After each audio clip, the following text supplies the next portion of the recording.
Stop what you're doing right now and listen to me carefully. What I'm about to tell you will either transform your entire existence or you'll dismiss it like the majority of men walking around like spiritual zombies in this world. The choice is yours, but understand this: your eternity depends on what you do with the next few minutes.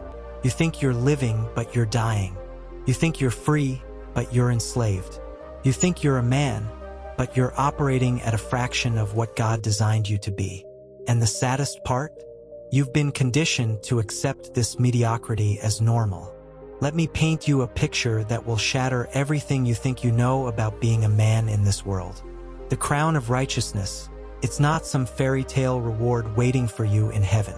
It's available right now, today, in this very moment. But here's what nobody tells you. It's the heaviest thing you'll ever carry, and simultaneously the most liberating. You see, the crown is decorative for the man who lives in disobedience. Sits pretty, looks good from the outside, but carries no real weight, no real authority, no real power. It's hollow. It's fake. It's the Instagram version of masculinity that this world is selling you every single day. But for the man who chooses obedience to God, that crown becomes so heavy it will break your neck if you're not strong enough to carry it. And that's exactly the point.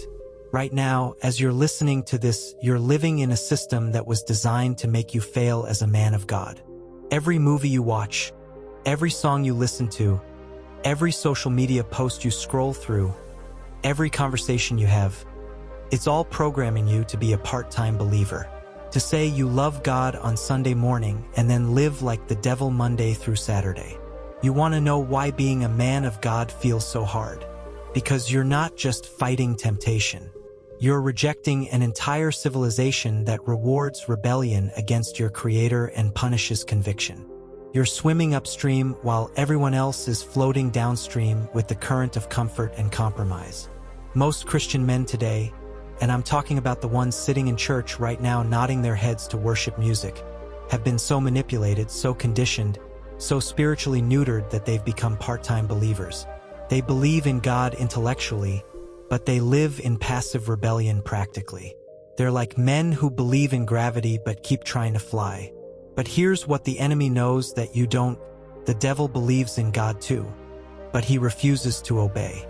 And that's exactly where most men are trapped. Believing without obeying, knowing without doing, talking without walking. You weren't given life on this earth by your Creator to waste it serving His enemy. You weren't designed to be spiritually bipolar, godly on the outside, worldly on the inside.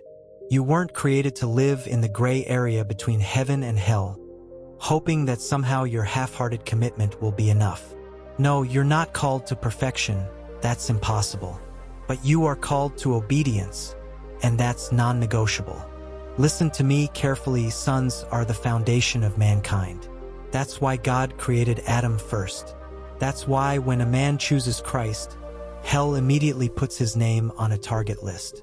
The devil isn't interested in the ones who are already lost. They're doing his work for free. He targets the men who choose to obey God and walk under the covering of Christ because he knows that one obedient man can destroy generations of his work. The bar for masculinity is so pathetically low in this generation that a man who actually follows Christ is seen as a radical, as a fool, as someone who's taken religion too far. Don't let that sow doubt in your conviction. You know who else was accused of being too radical? Noah, building an ark when there wasn't a cloud in the sky. Abraham, leaving everything he knew to follow a voice. Moses, confronting Pharaoh with nothing but a stick. David, running toward a giant while everyone else ran away.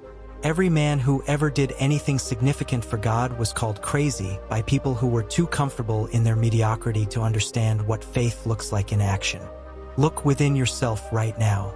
You've been entrusted with your own cross to bear, not just to provide bread for your family.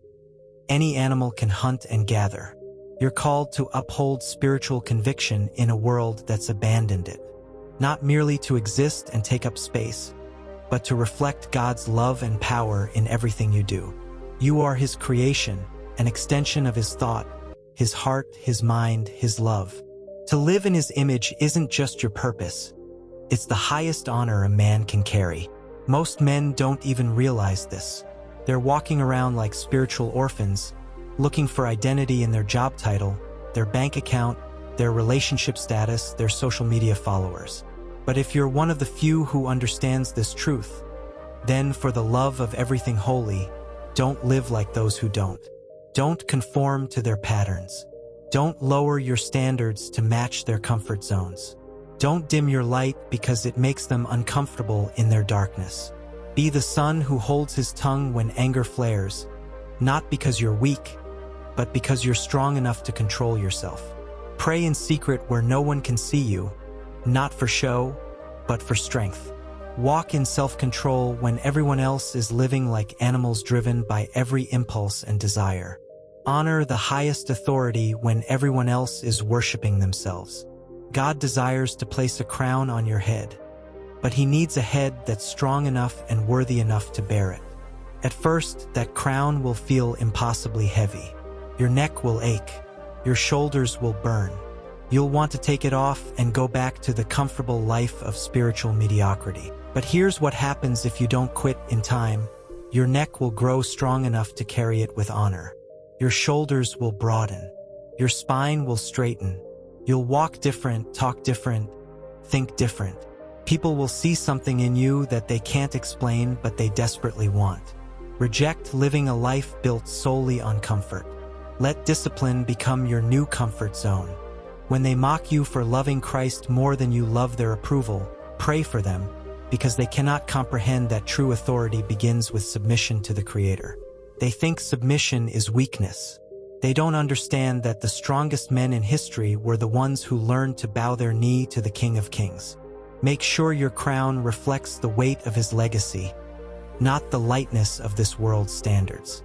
There will be a cost to your conviction. People will misunderstand you.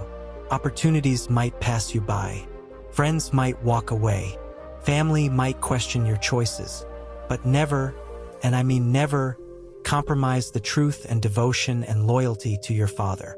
All the sacrifice, all the silence, all the standing alone, it will all make sense one day. If you haven't started moving in this direction, I want you to look at yourself in every mirror you pass. They all reflect a man crafted in the image of God. That alone means you've been given full permission to pursue your highest potential. Your body, your mind, your name, even wealth. What can you not do when you're partnered with the Creator of the universe? Never forget that God rewarded men with the riches of the earth when they labored faithfully. Abraham became wealthy. Solomon had more riches than any king. David went from shepherd boy to the most powerful man in his nation. Nothing is beyond him when you align yourself with his will. Don't let death scare you. Don't let his creation intimidate you. What should terrify you is running out of time while wasting the potential God placed inside you. What should keep you awake at night is the thought of standing before your Creator having lived as less than what he designed you to be. Giving up should never be in your DNA. Use the mind he gave you. Develop the body he entrusted to you. Strengthen the hands he crafted for work. Raise the voice he designed for his glory.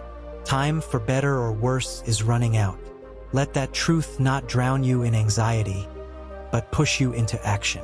The world is waiting for men who will carry the crown of righteousness with the strength and honor it deserves. The question is simple: will you be one of them?